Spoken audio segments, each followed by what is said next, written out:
proceed, I'm not going to talk about a lot of Qt.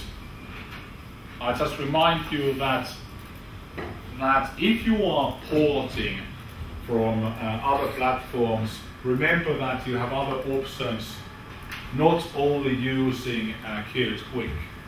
So the basic recommended way is to use this to have the native look and feel. But for example, if you have already a web-based application, why not to use the web kit to minimize the porting effort? Of course, here using the graphics view widgets, you have to work quite a lot. And this is again, if you have already an OpenGL-based program, why not to use that code? Then can't port OpenGL to the Qt Quick. Well, you can port it to the Qt Quick or QML 3D, but that's another story. Perhaps you shouldn't do that. But anyway, just reminding that there are other options, not always rewrite the program, and I guess this picture is also familiar to you. Just to remind you that now we are here. Your application UI should be written with Qt components and Qt Quick. The engine should be written with Qt and of course C++ using the mobility APIs, but only in very rare cases you should go here. It's not forbidden. Nobody says that you shouldn't go there, you must not go there. You can if you want. Remember what I said, that then for example platform API changes you have to handle yourself. So not always the best case to do.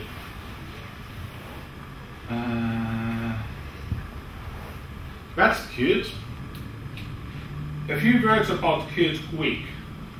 I'm not going to explain all the details, but not all of you were familiar with this. Qt Quick and QML. QML is the language. Qt Meta Object Language, what you use in Qt Quick, Qt User Interface Creation Kit. And the idea is that the software developers and UI designers talk the same language. So now often the case is that designers use Flash or PowerPoint to have some kind of a UI prototype, and then the developers try to port this, whatever language they use, Qt widgets or QML. Okay, in that case, quite likely they don't use QML. And now the designers can use directly the QML, and then the developers just need to implement the engine for that. You are the designer. I guess that GIMP and Photoshop are familiar tools to do. There are plugins available which they create a QML description of these definitions or designs what you have here. And at least I haven't tested in all cases, but some simple and even something that you have some layers there that will be quite nicely generated to the QML. So those tools may be useful. You create QML using the text editor or QML designer, but I said that in my opinion it's not so nice. The QML code can be put into the application, into the decorative view, or then you can use the viewer. This viewer exe is actually uses the graphics view, so decorative view object or class, and renders the QML content. But of course, if you deploy the applications are C++ applications embedding the QML. You don't just deploy QML only. It looks very different compared to C++. It's declarative language based on the elements. You have elements like rectangle, text, image, and mouse area. Elements have properties. You identify properties with the name, ID, anchors, font text, and so on. and then you assign values to the properties. So in principle, that's it. So this level is trivial, of course, and anybody can write rather quickly UI based on this. But then if you really want to have exactly some nice effects or animation or something, then it's not so trivial. And then if you really have, let's say, complicated definitions, you have to consider the startup time, how much QML you load when the application is started, and other overall performance that you really have to think that how to optimize the behavior here. What you import here defines a model. It's the model where you have a folder, and the folder contains QML files. There is a rectangle QML, text QML, image QML. So all these elements are in their own files called QML documents. And then you can create your own documents by, for example, defining like this. You can save this into its own QML file, and that's your document. And it can be used then somewhere else. You always have a root element, and then you have a number of child elements, and then of course children may have other children. That is not really. That's QML.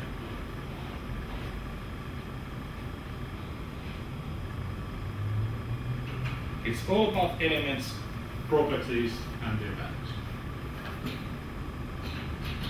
Import statement defines the model, what kind of QML elements we have. Syntax has changed a little bit. All of you who have used this have noticed that now you can use this Qt quick in 4.7.1 onwards. Previously it was import to be Qt 4.7. This won't work here, but this still works in later versions.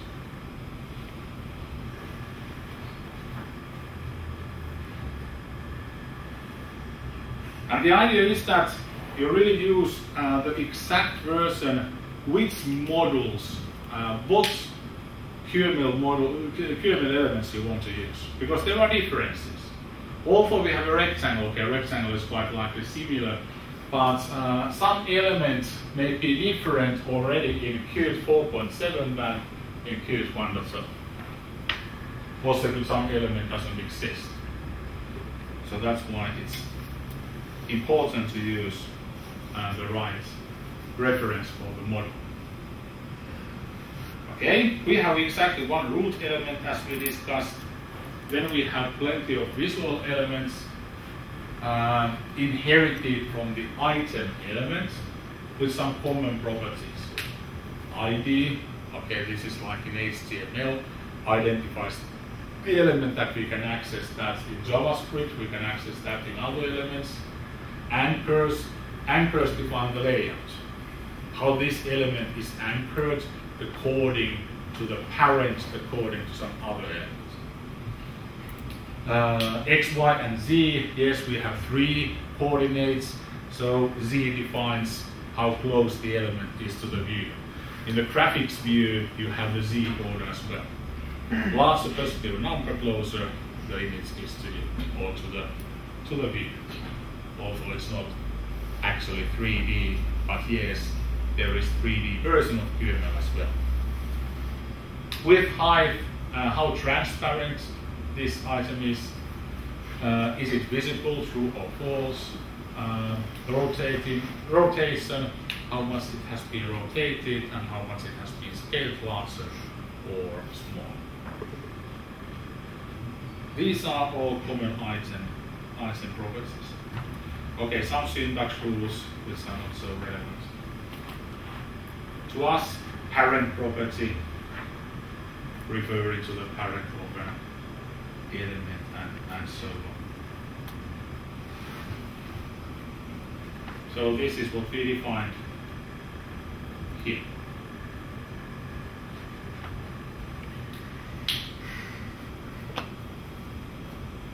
Except that some of the colors actually look at what they are expecting. Root element defines the window size. If you use this root element inside your element, you typically use the property binding and provide new values here, so that it's suitable for you. I want to use this element in a widget or like a widget in the, let's say, 50-50 square. And you can just provide these new values for these properties when you use it. So typically, you don't worry when you create your own custom elements what the window size is. They are just magic numbers like here. Text, okay, text will be anchored horizontally in the center of the parent. Now we can't see the parent window there actually. The font pixel size is the parent height divided by 10. Okay, looks quite large. Font will be bold, and then there is meat given. We have an image. The image is located somewhere. I would recommend to use resources again, and it will be anchored into the center of the parent. Again, we don't see the parent window, but now we can think that quite likely it's there in the center. And then mouse area is one not visible element, not derived from the item, but which is used for signal handling, not for event handling. So mouse area anchors defined like this define that they will fill the whole area of the parent. So wherever in the parent window you click, there will be a click event which is handled in C++, and then there will be a signal. Signal is clicked with a lowercase c. Lowercase c, and by convention, signal handler is always on, and then the signal name, like on clicked. And then you write in JavaScript that what will happen. Hello image visibility will change, so that won't be seen anymore, and the text will be replaced from Meet QML to Wi-Fi image.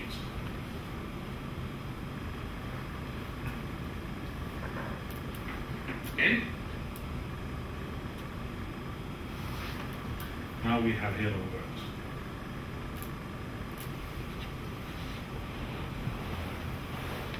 We have two basic ways to define the layout: anchors and positioners. Anchors define 6 different edges or borders what we can define to anchor something left, right, then we have the horizontal, vertical, center, and top and bottom. You can define the margin like you define that in the CSS, cascaded style sheets. But note that if you don't have an anchor, you can't have the margin. So those margins defined there are always related to the anchor. If you just define the margin, it will be 0. So you must have a left anchor to be able to have a left margin. And let's look at, no. Yes, you can anchor only to the item which is a direct parent or cycle. For performance reasons, which makes sense. So, a few simple examples how to anchor some random elements. They are now rectangles, but they could be any kind of a nicer and more complicated elements, of course. So the rectangle, the left anchor of the left rectangle here will be the right rectangle of rect1. It will be on the right hand side. If QML is totally new to you, this is actually not enough. Because if you define it just like that, there is by default no size for rectangle 2. So you have to define either the right edge of the rectangle 2 as well, or then you have to explicitly define what is the width and height of the red rectangle as well. This is easily forgotten if you do it for the first time and then you wonder that where is the rectangle 2 because it's not shown at all. Okay? If you have the anchor, you can have the margin. Again, there are 5 pixels margin now, and then you can define that the left and right edges match, and then the top and bottom of the rectangles match, so it will be in the corner of an other item. So use anchors or positions. So we have column, row, and grid. I think the grid example is there. You can nest these in any way you want, so you don't have to separately use the column, row, or grid. You can define the spacing, as you can see, between the items. In the column, there are always one below each other. In the row, one beside each other. You define what kind of elements are there. So now, this is very basic, but when you implement the pages, so views in the Meepo QML elements, this is how you put your elements there. Whatever you have, buttons and sliders and so on and so on. And grid, you can define how many columns and then define that what kind of elements are there. And then you can use nested positions.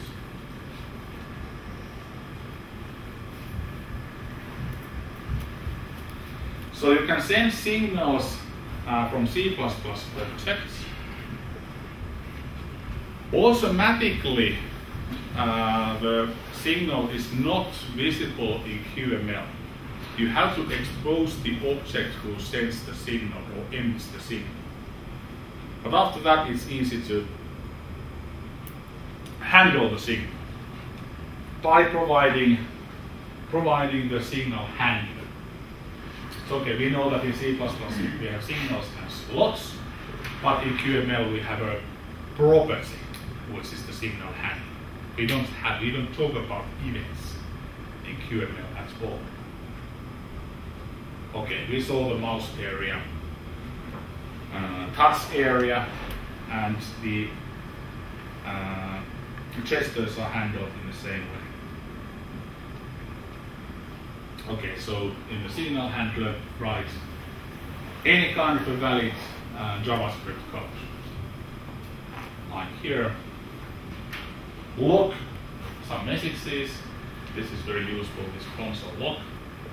And then do something, in this case, make the parent invisible. Where does this console come from? Obviously, console is not a QML element which is imported. What is console? Yes? It's from engine, web engine from, I forgot.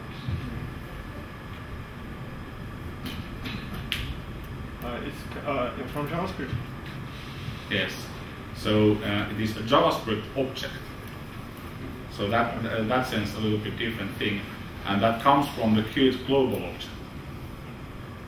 Qt global object provides the console, it provides the math functionality, for example, as well. Some basic functionality, and that's there. In the Qt decorative engine, if you were looking at that word implemented there. So we don't have to import anything or do anything to use that. A few more slides about the basic things what you can do in QML. You can do animations in a rather similar way how you make them in Qt. You have the property animations, or then you can make number animation, you may have color animation, so you can have more specified value or type for the animated value, animated variable. And then you can just define that we always animate a certain property whenever it changes. We don't have to worry, it may change here, somebody else may change that, that is not important, but whenever it changes, it will be animated. This is very useful in cases that in the user interface you want to have the same kind of an animations for different kind of QML elements. You find that whenever different elements, this certain property changes, it's always animated.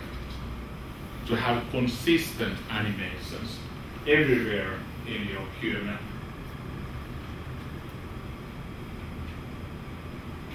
How does it work? Or how does it animate here?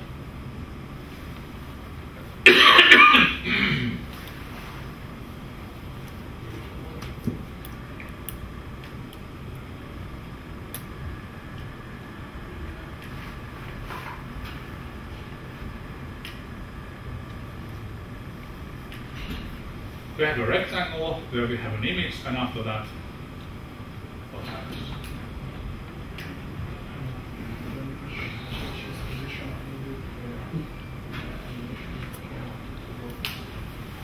Exactly.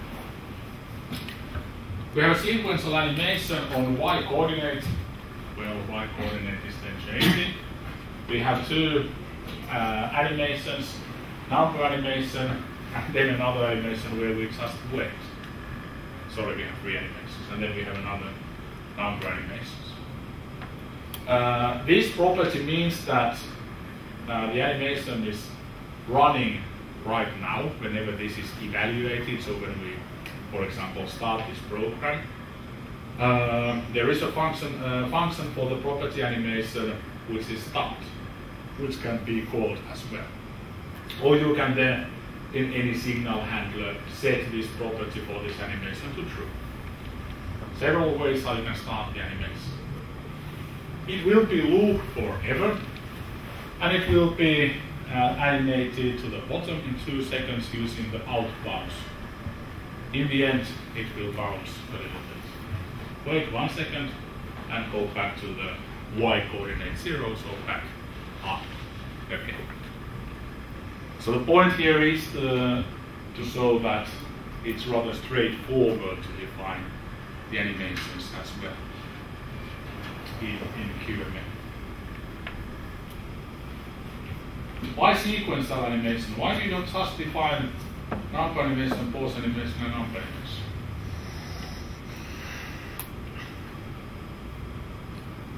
Would it work? It's the sequence.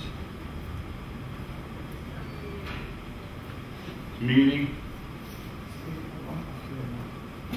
Yeah. Just making sure that you really understand that when we define an animation, it doesn't mean that this animation blocks anything or we wait the animation to complete. So whatever we have else there,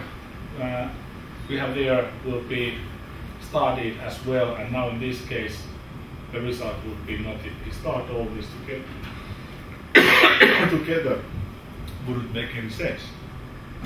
So yes, SQL animation, as the name says, first this one. After that animation has completed, the second one, and so on. How do I know if any animation is complete? Okay, if it's running or not. I answered my question. We can check that whether it's running or not. Okay, this is how we create animations. Something what definitely you need is that you need to create your own pages. You have to create your own QML elements, in other words. You have to know how to create a custom component. The convention says that it should be a file starting with a capital letter. Think about the element names, rectangle, text, image, mouse area, all of them starting with a capital letter. So if you create your own element or component, it should be in the file starting with a capital letter. Define whatever you want here. Define here additional properties. These properties may be bound to the properties here, So additional properties here mean that what the users of this element can change. So if you have here, for example, this text, if somebody is using this directly, it can't change that text if you don't have the property here. And then you can define signals, new signals here. You can define new JavaScript functions. And then, for example, here, on clicked, when this mouse area is handled, you actually emit your own this component specific signal and implement an handler for that. Okay? And then we have some other QML file where we want to use this document. So we just refer to the file name, mybutton.qml.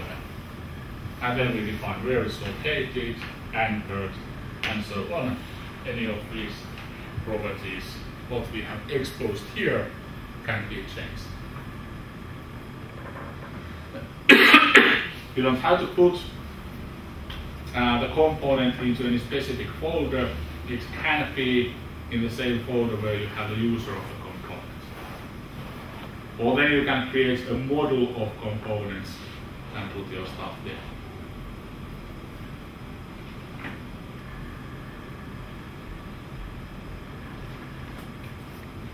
So eventually your QML looks something like this. There are millions of QML subfolders, and each of these define some component from which the actual user interface has been built.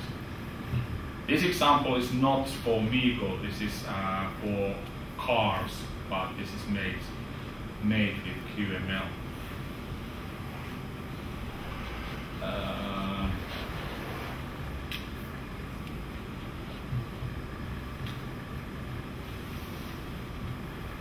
So this actually doesn't have any engine, this is just the user interface showing that you may compete with your friends that who is the most ecological driver. You can get these leaves based on that, and you can plant roots here from somewhere to another place to see that how well you have driven. Now it's always 100.5 kilometers because this really doesn't have an engine. Okay, that's not the point, but you can see that there are nice effects to, for example, select the music, to navigate. Now I don't have a network connection, I can't navigate, to call to your friends, and so on. So this is the idea in QML, to have a nice flow user experience, not only in mobile environment but also in desktop.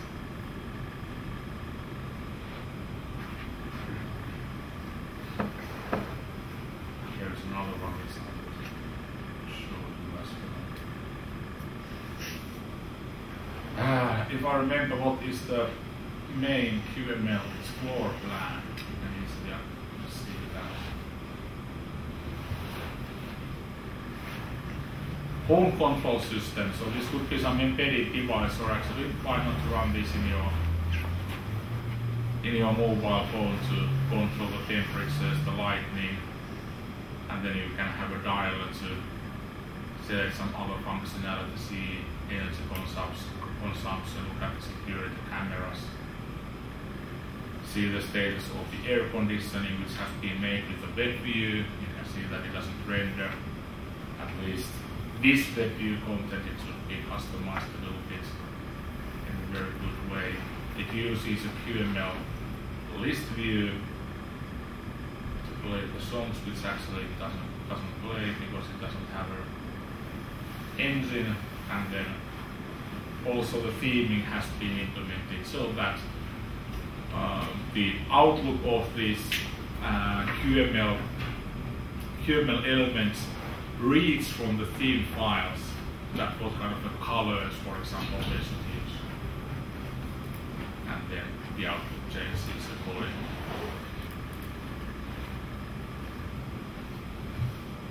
Just showing something that it's not only a toy, but you can make real programs with those which actually have also good performance. That wasn't, of course, in my PC, but those run quite nice also in mobile platform, except that the screen is a little bit too small, they don't look very nice.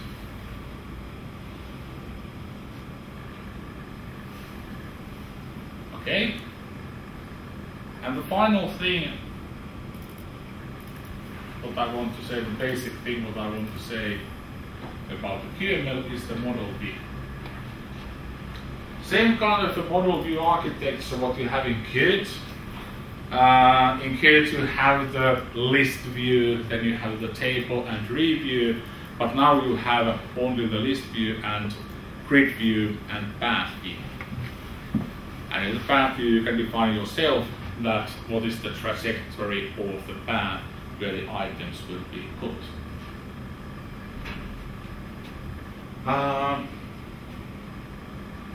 This is definitely something what you need if you, okay, depending what kind of a program you have, but quite likely you have some lists where you want to show some data coming to the C++ model. So not only to have a C++ model, you have to know that's how to integrate that into your game. Okay. Quite seldom I would say that you create the model yourself. Typically the model data comes somewhere else. Whether it's a phone book or gallery or something like that. The good news is that, for example, the Gallery Mobility API allows you to use the gallery and different files in the gallery as a model directly. You can define that how they are shown to you. I will show examples later.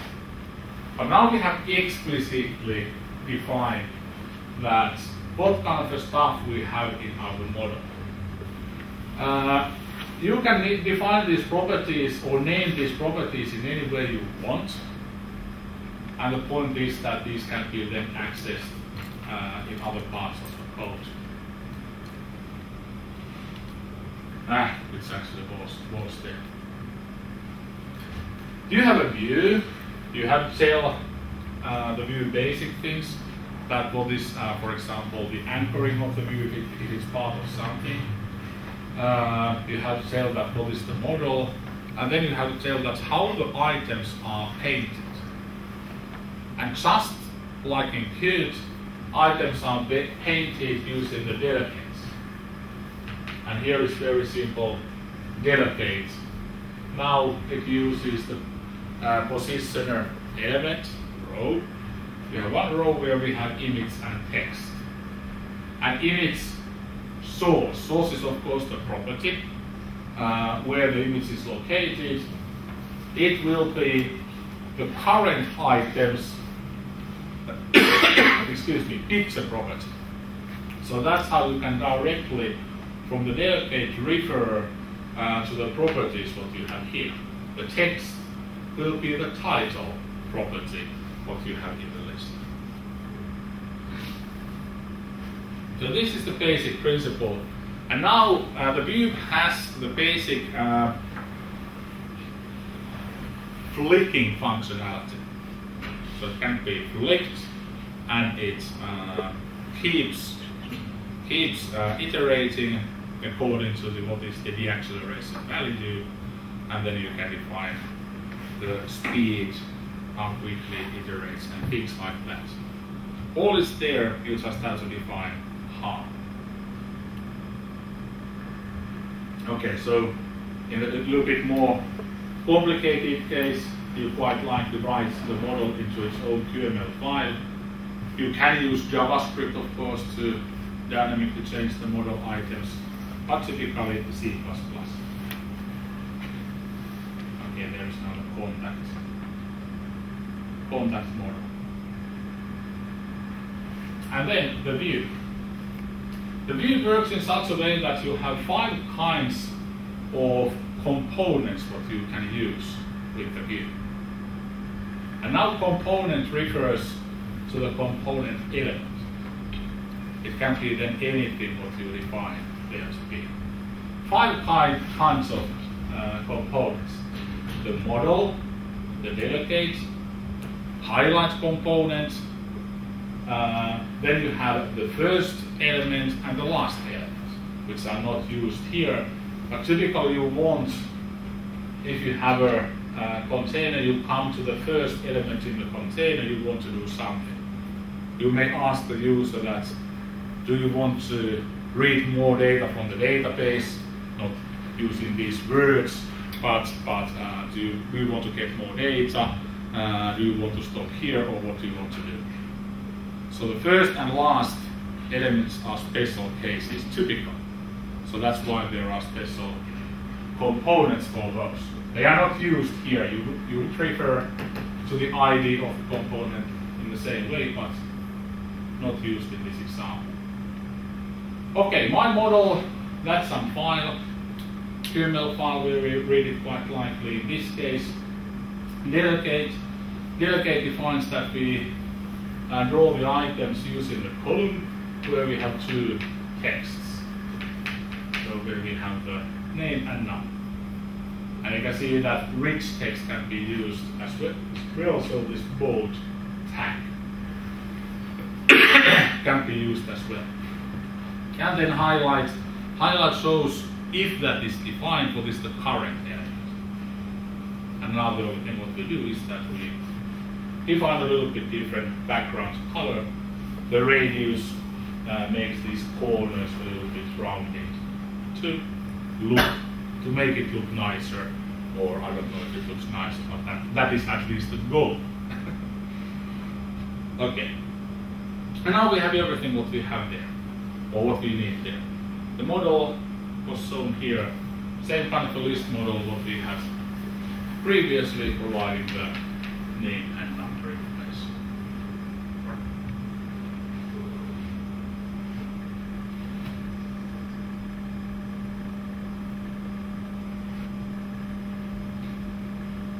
So these are the different view elements what you can use.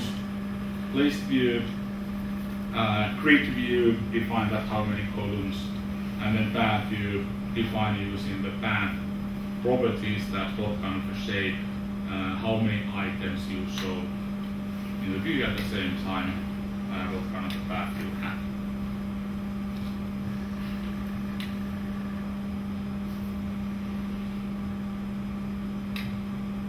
That's the QML intro. Now you should be able to write nice QML examples.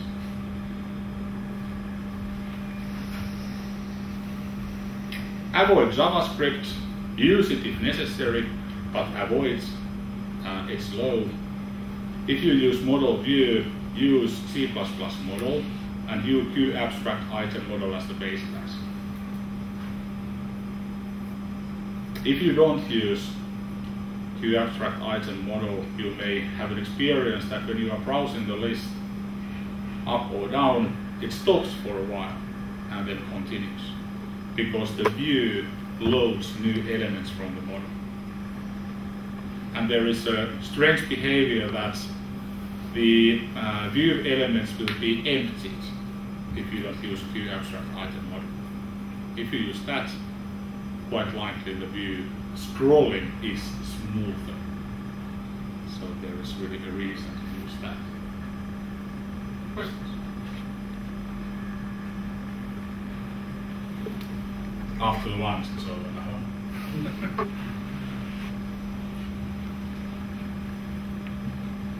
Anything new to anyone? Who knew already all this?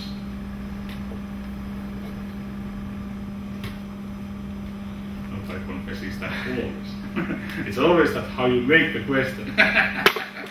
Okay, I'm looking at your faces. I see that you are tired, so let's have a break. After the break, let's look at. I felt that let's quickly look at how to integrate C++ and QML is important, and then start writing our UIs for the Meagle. But why I'm talking about QML and C++ integration first? If you don't use the gallery, for example, for the model, quite likely your model class is some C++ class, for example, or any other object what you want to be able to use in QML. You have to be able to know that how to make your objects visible in QML. Okay, the metadata and the Q object, that's what is available in the QML. Yeah. If you have no idea what is the metadata, then you have to learn a little bit code. I won't explain it here, but for example, signal slots and all the dynamic properties. All the dynamic properties which have been exposed.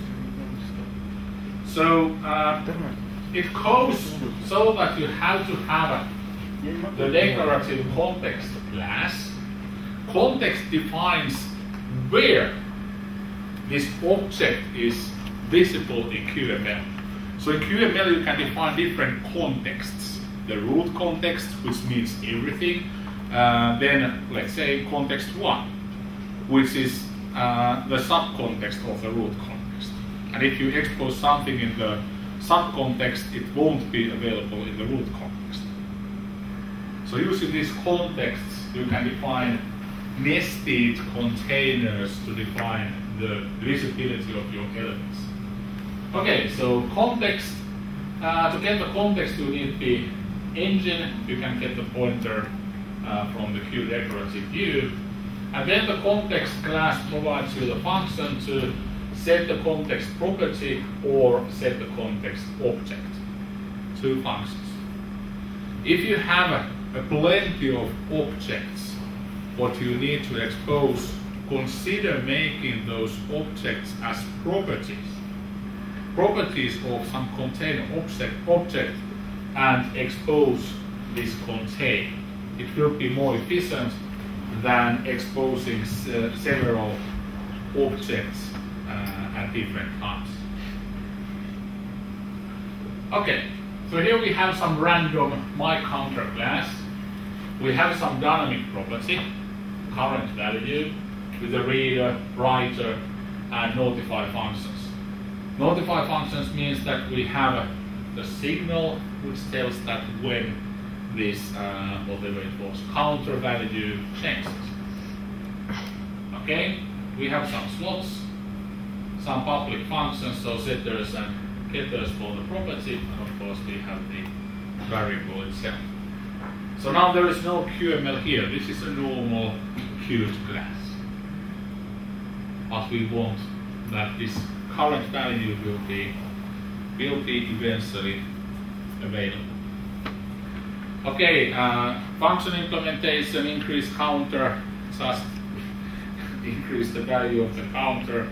Set the value, notice that when we set the value, then we also emit the signal, as could be expected. And then current value returns whatever is now the value. There is one not so good thing there, which is that we never check the equality of the counter and value, which means that if the counter and value is the same, you can keep repeating, sending the signal to some slot forever. In certain cases, you should always check before emitting a signal, check that if these values are the same, then you don't do anything. Okay, and this is what we want to expose. We have the declarative engine from the view, pointer to that object. From the engine we can get the context using the root context function, and then we call the function set context property. This string refers, of course, to the property name. Remember that in meta object you refer everything as strings. So this current value, and now you may wonder that why it's different name, and then you have a pointer to the object which actually provides that value. So the counter here, the property name is actually the name which is used in QML. So string name which is used in QML to access the count. That's it. Now you write the QML code. Here we have the root rectangle once again. We have some text there where we use the counter value. We have a mouse area in the normal way, where then we call the function increase count. So this is the counter is the name of the variable which we exposed here, and then increase counter, that is a function, slot function, where we change the value of the count. And then we can access the value using other functions like current value.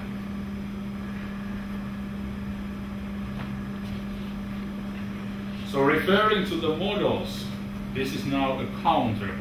What if this is a model and I want to use the model in my view? What kind of functions do you have to implement? What do you need to expose? Nothing else but the model pointer itself. You don't have to define any additional functions. Not in QML, not in Qt, to be able to access that.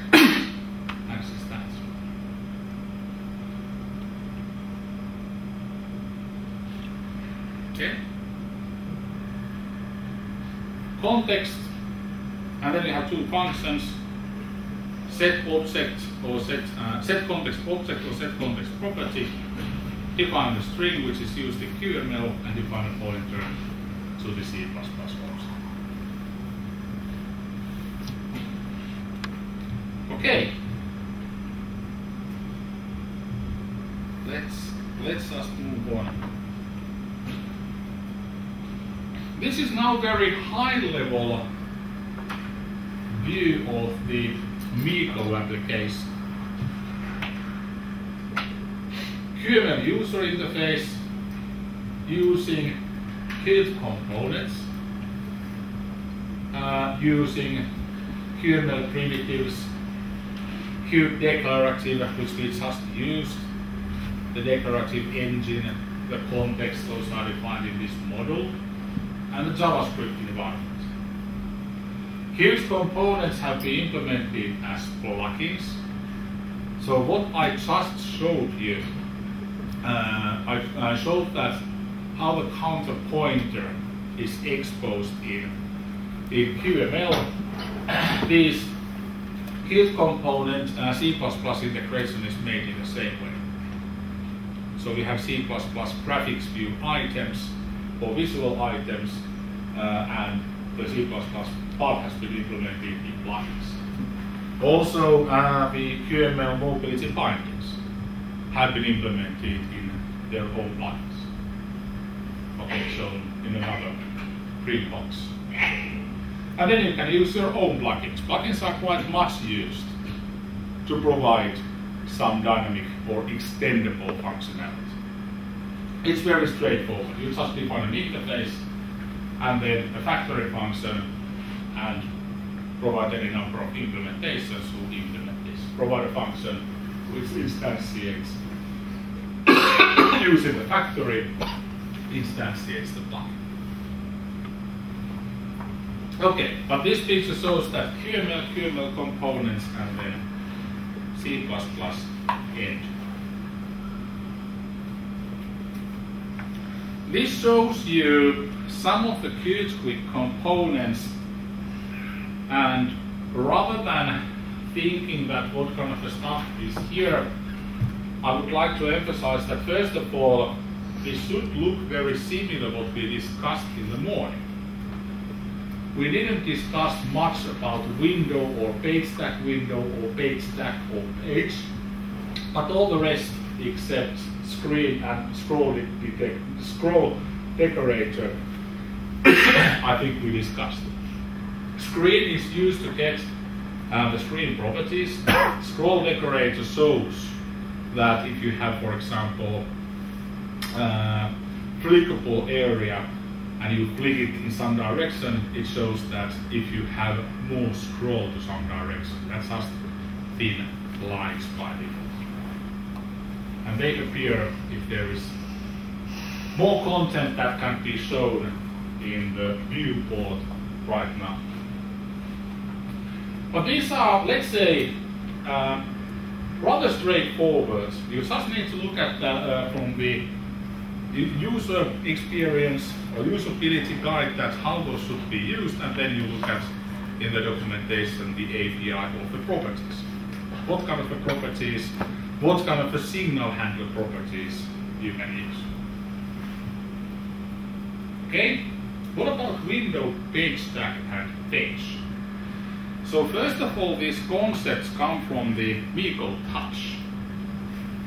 If you look at just the MeeGo web page and the UI framework there, they talk about exactly the same concepts, window, page stack, and page, but with different classes.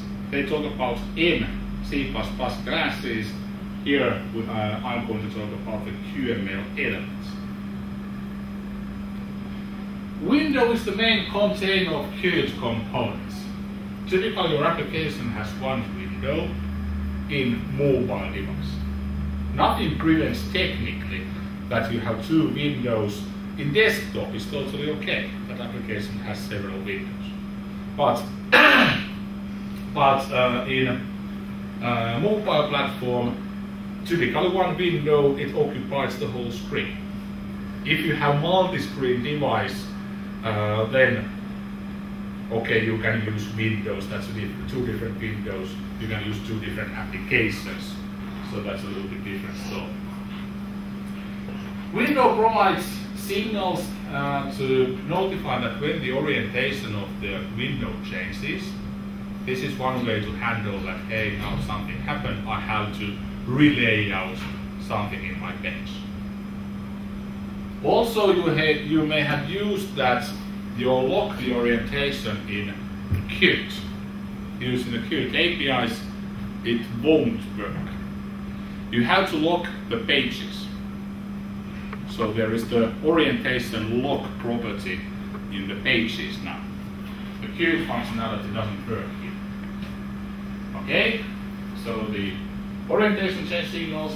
User navigates between the pages. We have the different navigation models, using the tabs, using the drill down, and so on. We discussed those. And then you can use either window or page stack window if you want to provide a break for the application. If you have a page navigation functionality, I would use this page stack. If you have a single page in the window, it doesn't provide any added value. Okay? Then you have page or pages.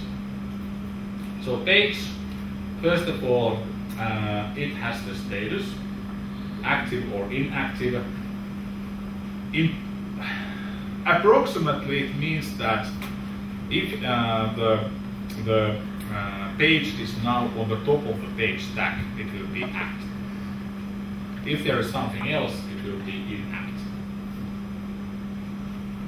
And now, if you compare page to the view, if you have ever implemented Avcon views in Symbian millions of years ago, if you have, some of you guys were MIMO 5 guys, you must have used the GTK and Hilton. In Hilton you have the concept of the view, and it's very similar, that each view, each page may have, they doesn't need to have, but they may have a view-specific option menu and toolbar. So same kind of a basic building blocks.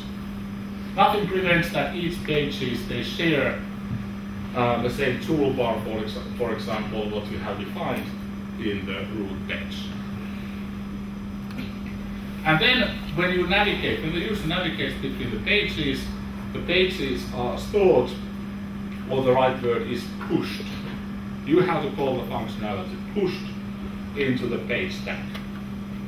When the user presses the back button, you implement the signal handler and you pop the page from the page stack. This is the basic functionality, and let's look at in practice how does it look like.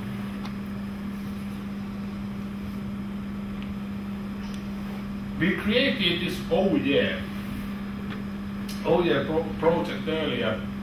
We didn't look at the code at all except the CPP file. So we have two files, main QML and main page QML. And this is a good starting point to create your own MeeGo applications. It has one page, but you can create then millions of other pages as you want. Okay, application has one window. May have more, but has one window. Okay, let's create a page stack window, and this will be in the main QML file, which will be then passed in the main function. Okay, we have a window. In the window, of course, it's nothing if we don't define pages. So we have an initial page, which is the main page, referring, of course, to the ID of this main page. We have a toolbar, and we have an options menu, and that's all. Oh yeah. Okay.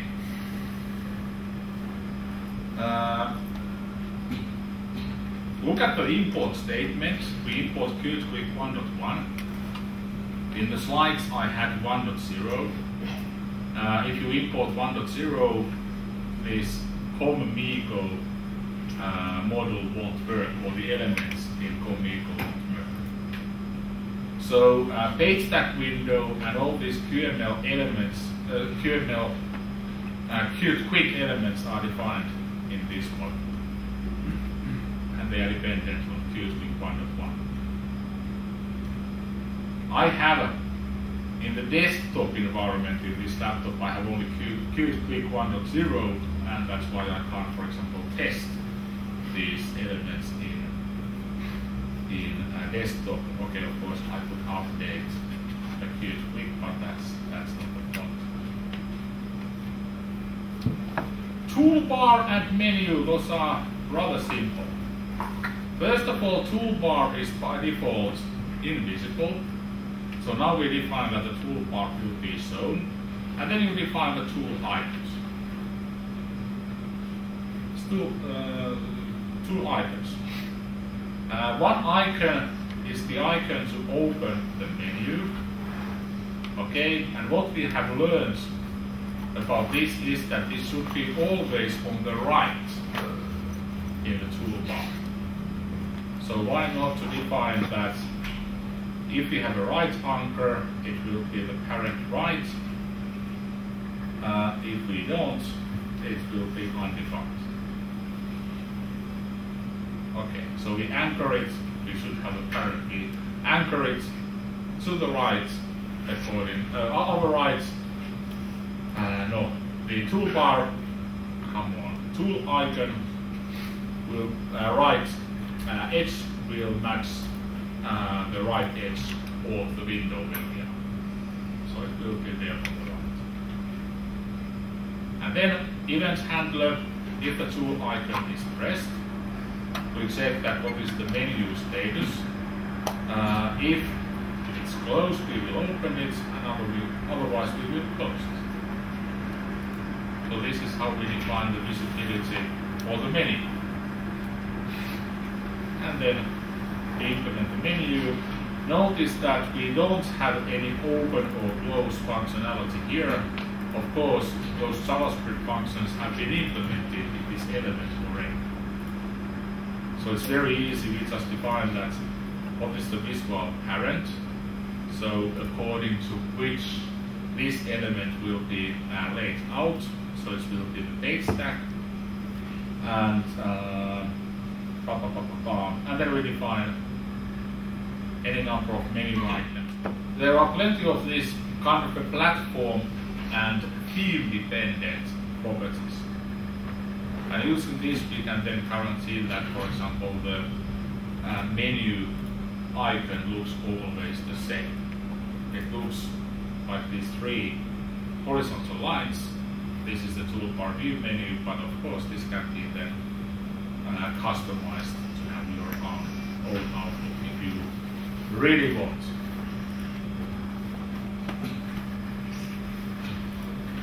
Okay. So this is the container. We need the actual content which is there in the page. Let's look at the page. Oh yeah, we have a label and button. Label containing some localizable text, and it's not visible at the beginning. And then if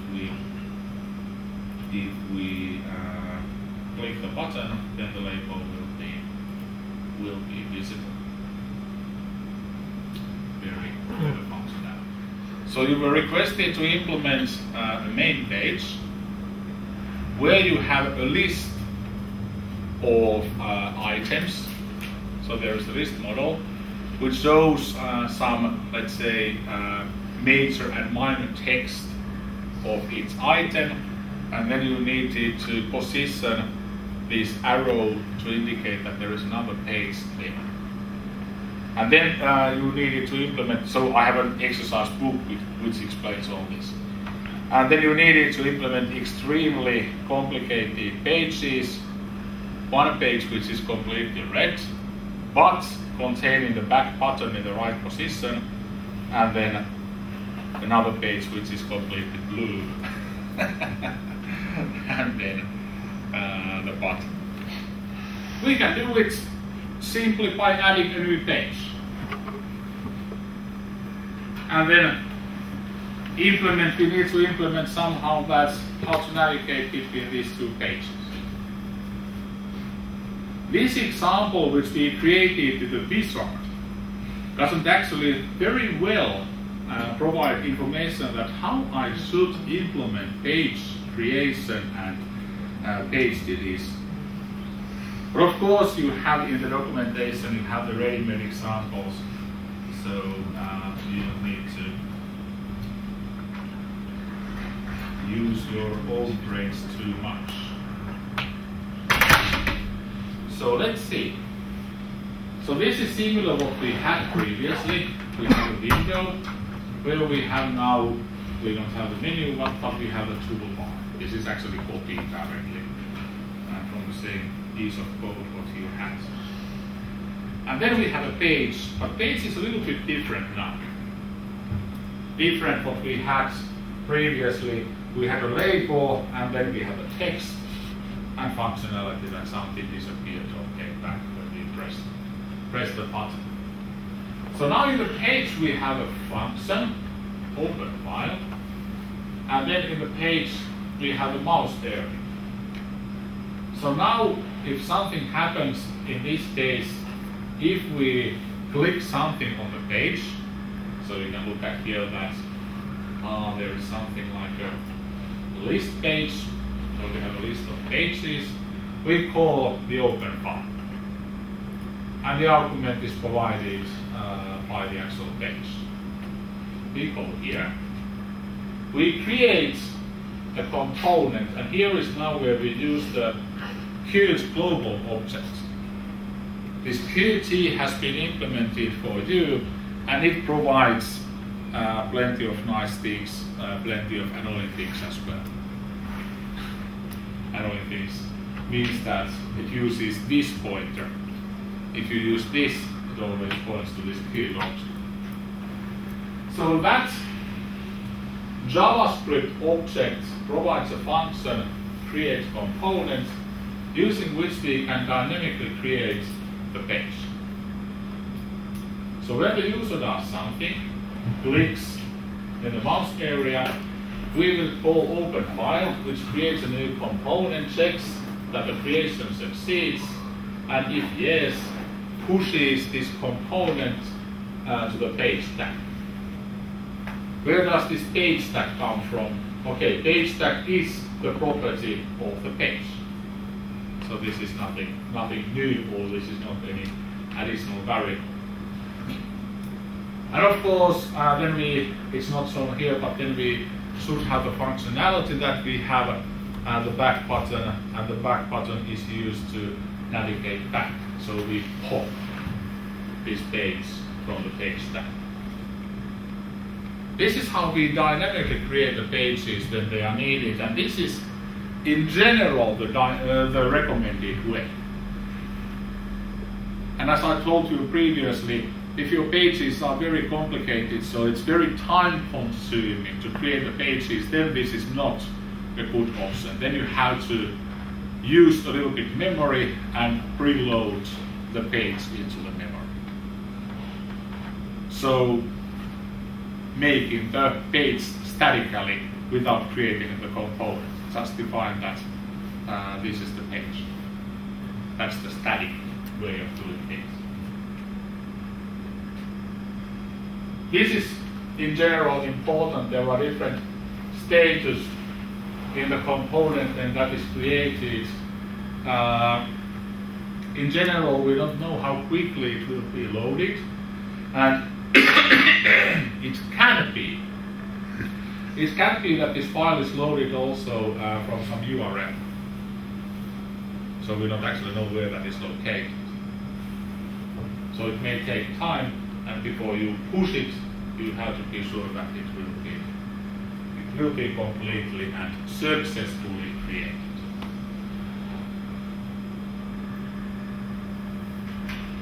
Okay. So this is how we load pages dynamically. If you think the page itself, you can actually derive the page from anything. You can derive from the example page, which is your own custom element. Or you can use the component and you use the example page here. This is in general better. Because now it is explained here, when your component is pushed into the page tag, the item will be created and destroyed automatically. So there is always the item example page. This is the guy which is the visible item shown here. If any other but the component element type is used, then the ownership of the item just changes. There is no dynamic creation. Dynamic creation is typically better. Yeah, and if you have defined that there are in the page there are some properties which can be bound dynamically, there is not an API what you can use to provide the properties, because this is not the function. Example page is an element. But using this notation, the comma and then in braces define the properties and their values, you can provide property bindings when the page is created. Quite likely your pages are not so simple that they don't have any kind of properties. Okay. So how to implement all this? This is now the red and blue example, which was your exercise 1.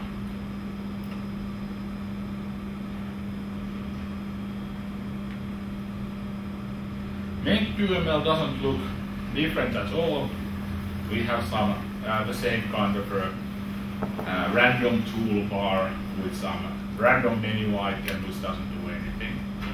Same kind of an implementation. Main page is the important guy here. Okay? Notice this. As I told you, the page may contain its view or page-specific menu and toolbar, but it doesn't have it. So now we refer to the toolbar we find in the window. And in that way, we can have, here is the identifier, we can use the same toolbar in every place in the application. This is another option. In this case, it's not important at all. We have the same function of what you saw on the slide to create dynamically the page what we want to load. And then, as I told you when I showed you the example there, you have a list of pages. Now it has been hard-coded into the list model, which is of course not good, only in this particular example. These could be generated, these list elements, dynamically in JavaScript. So in certain cases, add new pages, or then this could be a C++ model. Okay, if I know that this is my application with 2 pages, why not to define them in this simple way? Anyway, it doesn't mean that, for example, this would be difficult to extend. If I have 50 pages, which is quite rare in mobile applications, then it would be a nightmare to have a list like this. Okay, and in the list element, as I told you, any kind of properties can be used. Properties what you think that are relevant from the page functionality point of view. So we have a property which defines the page file name. Well, we have some way to identify the title, and then we have the smaller text. Okay, those could be anything. This is just an example of that, providing some random text. These are of course important, these QML stuff. Then we have the list view. The delegate has a row. And now if you remember what we had in the row, we had a column where we had 2 texts. We had, I call them major and minor, but they were title and subtitle. Title and subtitle, and then we have the image, which was this arrow to the right, so that we can go and load a new page. Okay? The text are just basic, let's go here, basic labels referring to the text in the model, the title and the subtitle with a little bit smaller font and with a little bit different color. You can define the color. For example, using this, or you can use the alpha channel, or you can use the percentage values, or you can use the integer between 0 and 255, and so on. Okay? Those are the labels, and then we show the image. Image is anchored to the right. Of course, it doesn't look nice if, for example, after the title you have this arrow. Okay, anchored vertically to the parent, otherwise it will be so on the first line, aligned with the first line of text, the title, and then we want to use the existing icons for this particular functionality. So we use the theme dependent, what we find in the theme folder, theme dependent icon to show the arrow. If the mouse is clicked, we will open the file depending on the page, in which page we are. So the page defines that we open on the page 1 or page 2, and where was it? There. and we create corresponding component.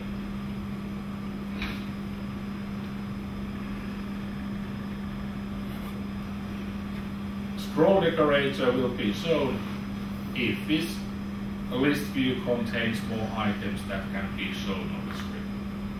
So it's just a decorator, you don't use it for, it's not scroll bar. It just shows that, yes, there is more content up or down in this list.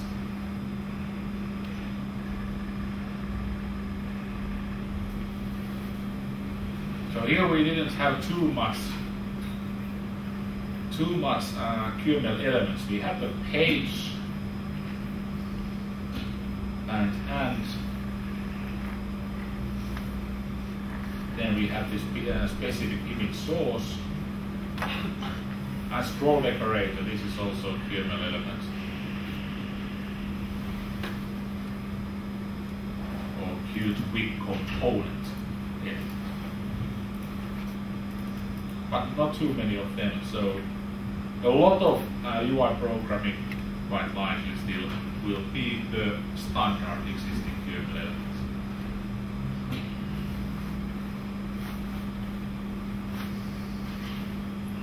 And then pages, oh yeah, we have a rect and blue rectangle, and then we have the toolbar layout where we have an icon with the standard icon ID again, anchored to the bottom of the page, and which doesn't do anything else but pops the current page from the page tag, which means that the previous one will be shown. This is the logic using the pages, using the page tag, using the window.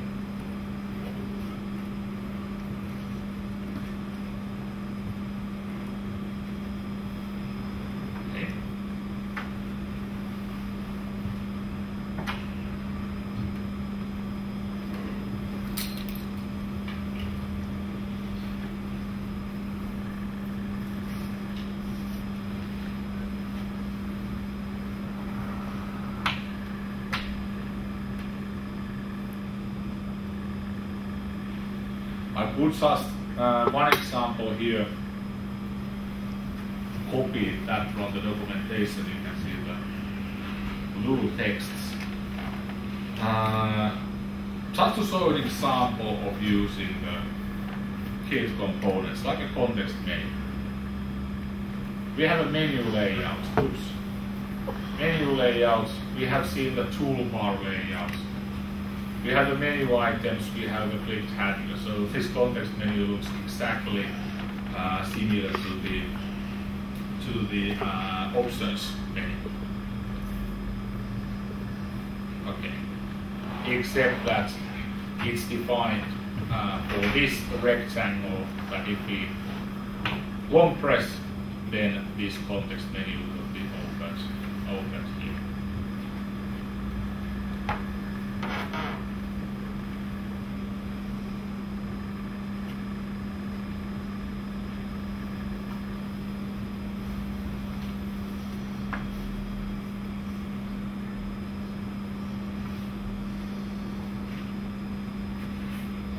This is another example of lazy loading. So the idea of lazy loading is that improve the startup time. Improve the startup time. Don't load everything statically. All the QML, then the application is done. So we have the page. Page is totally statically defined.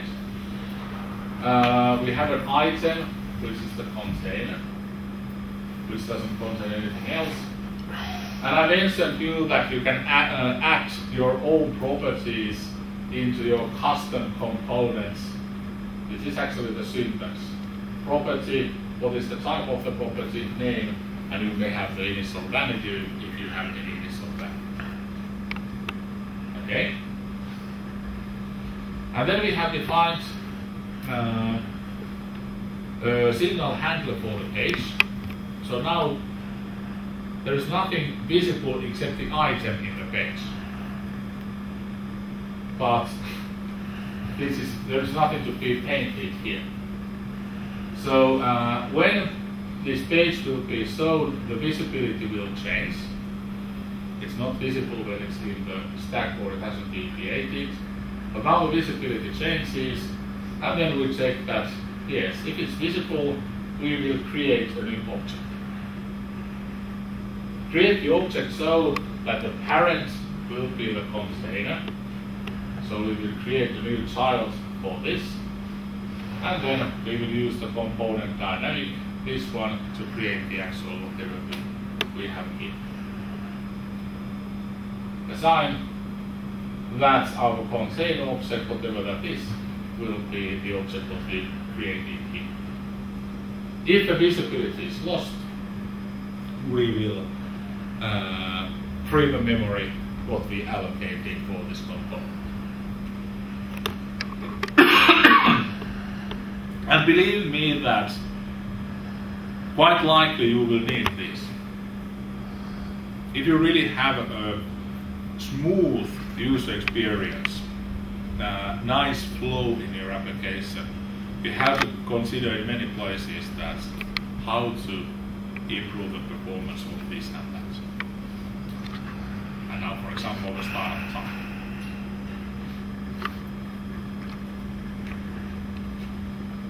Okay. And finally, styling a theme. We have seen already that we have used these theme-specific icons. There is a UI constants where you have plenty of constants defining the default margin, the default spacing, and it's straightforward then to change the values. So this is the place what you should use when you change something completely, if that value is there. If you look at these TeamSpeak components and the corresponding elements, most of them have the style attribute. There is an element menu. Menu has the style attribute, and that attribute is of type menu style. And these style elements, they define then the properties which affect the style. And this is the place where you can then define a different style if you want for your elements.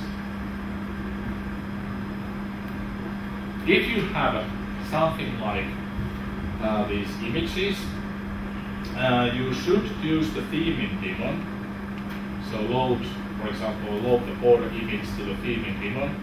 So if you use this image, it will be loaded there. There is not any other API. So this is a separate process in the Linux which stores those icons, and if there are plenty of applications using the same icon, it will be shared from the theme again. It improves the memory usage. It improves also, well, it improves the memory usage.